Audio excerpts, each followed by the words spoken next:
Welcome. In this video, we're going to talk about Ssangsu Geombup Oban, Form 5, Part 3.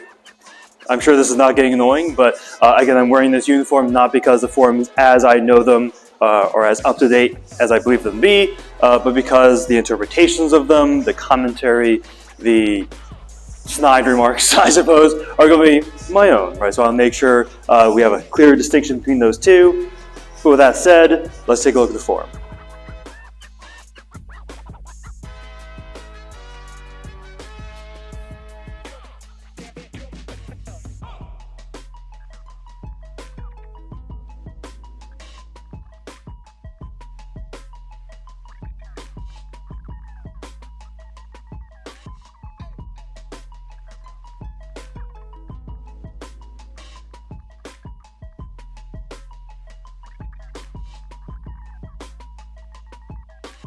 So one thing that we noticed is that shoulder roll, right? So the way I like to think about that shoulder roll is less you should do this in a fight, because don't.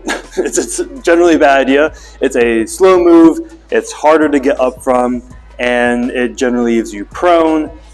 But the idea of this is a worst case scenario, right? So things happen. Again, if you're out in the world and you're doing sword moves and stuff like that, you're not going to be always on like a lovely flat surface.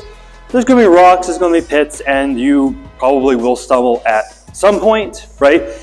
So it's good to be able to train yourself to be like, okay, instead of just face planting, if you do in fact trip, you have an alternative, right? So shoulder rolling in general is a good way to mitigate that. Again, it's not going like all that damage that could have been going to your face is now completely dissipated. No, right? It's still going to hurt. It's still not going to be the most fun and festive thing you've probably done that day, but it's going to be less bad than if you face planted. That said, people are going to justify all sorts of things, right? So theoretically, if we did just jump, cut this person, right? So we just jumped, we cut them nice and high. As they're dropping, we do another shot. Theoretically, they're there, right? So now a normal person would be like, right? Just walk over them. A more dramatic, more theater-based sort of thing would be, there's something in my way, there's a body on the ground, I'm going to shoulder roll over it, and then I'm going to stab the final person, right? So very dramatic. Does it thematically work?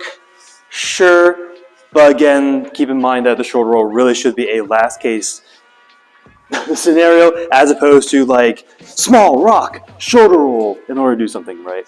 So keep that in mind, but let's actually break down the shoulder roll.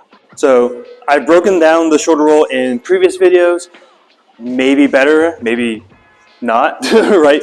But keep in mind, like, the shoulder roll itself is fairly universal, right?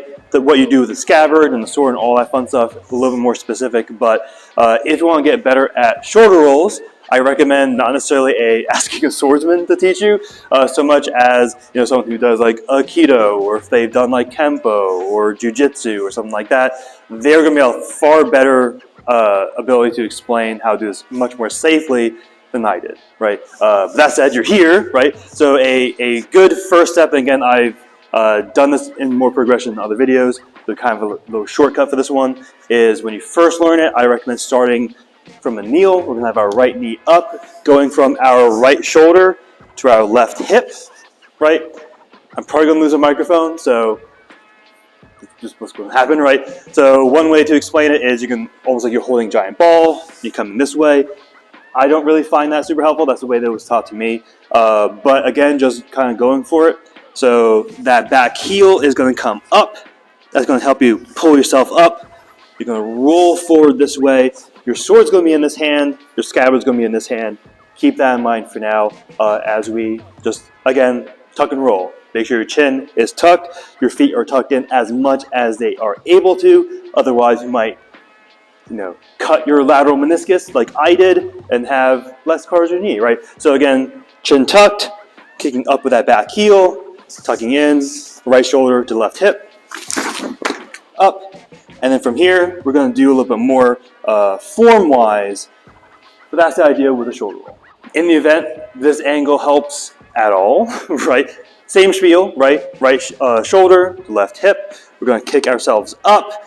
Again, chin tucked, all that fun stuff. Notice I brace a little bit because I'm not the best shoulder roller, but I do my best, right? So from here, again, tucking in, up, making sure that we have our toe on the ground, knee on the ground, foot on the ground, knee up. We're going to go into that stab that you saw earlier.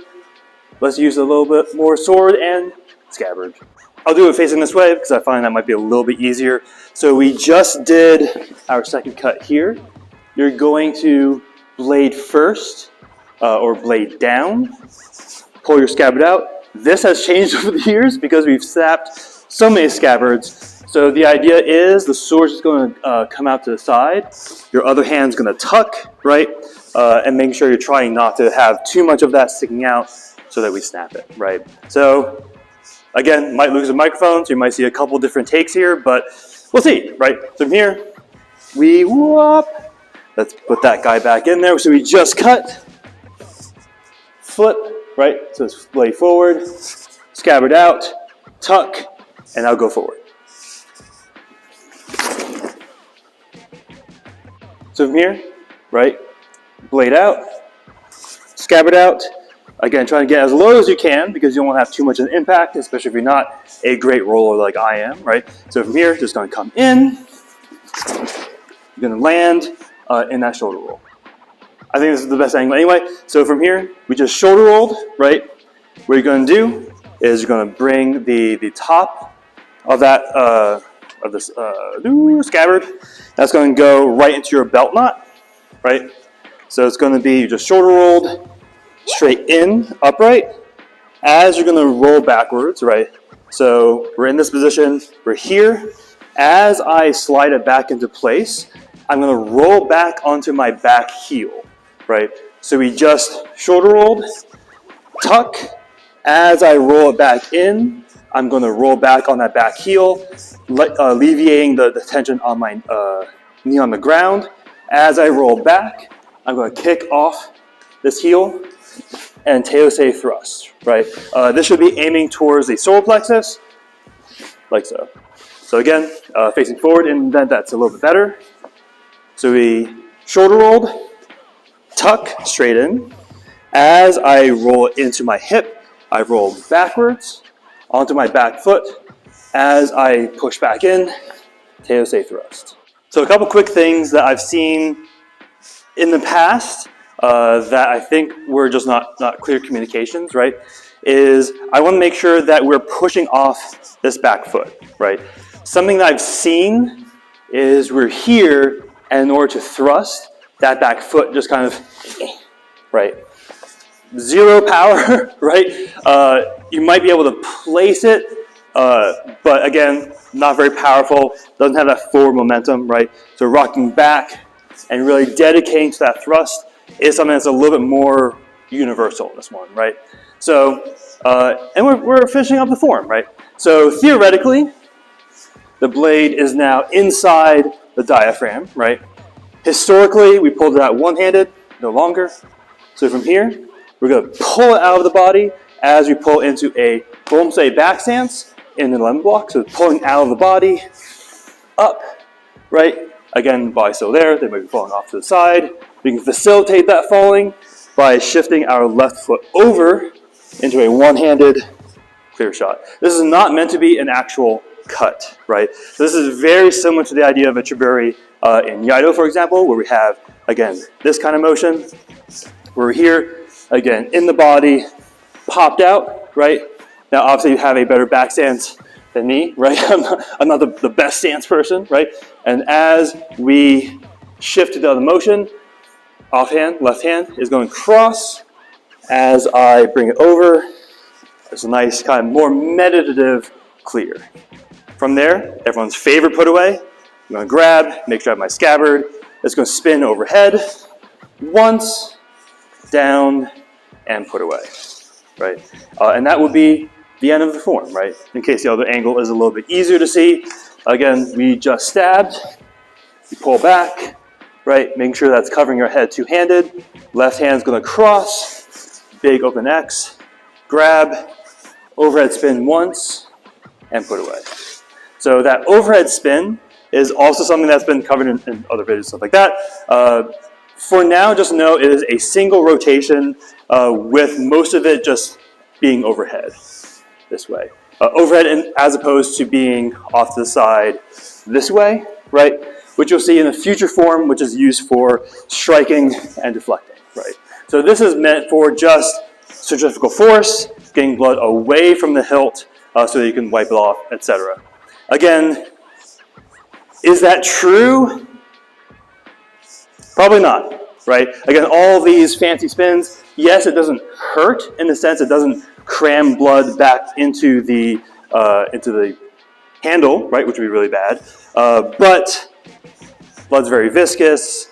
Does it actually get moved that much with a simple spin? Right? But it's the story that we tell ourselves because it's better than just being like blood going in, right? So again, we have a nice overhead spin and our classic put away as we bring it in, again, back to chunbi, then chariot position. But that's the end of yet another form, right? So this is now marking us past the halfway point in terms of material for first degree, right? Or these forms for first degree. So this is the end of form 5. So form 5 has a lot of kind of raw power-ish kind of ideas, which I highly enjoy. So obviously, as you practice this, right, make sure you have proper flooring, right? I don't recommend you just do this outside where it's like glass and needles and all that fun stuff. Instead, ideally like in a matted area or like on a plush carpet. Ideally not anything that's going to damage your shoulder, especially if you are more on the senior range of things. We like having all our bones intact, so make sure you do that safely. But with that, make sure you stay safe, stay humble, and keep training.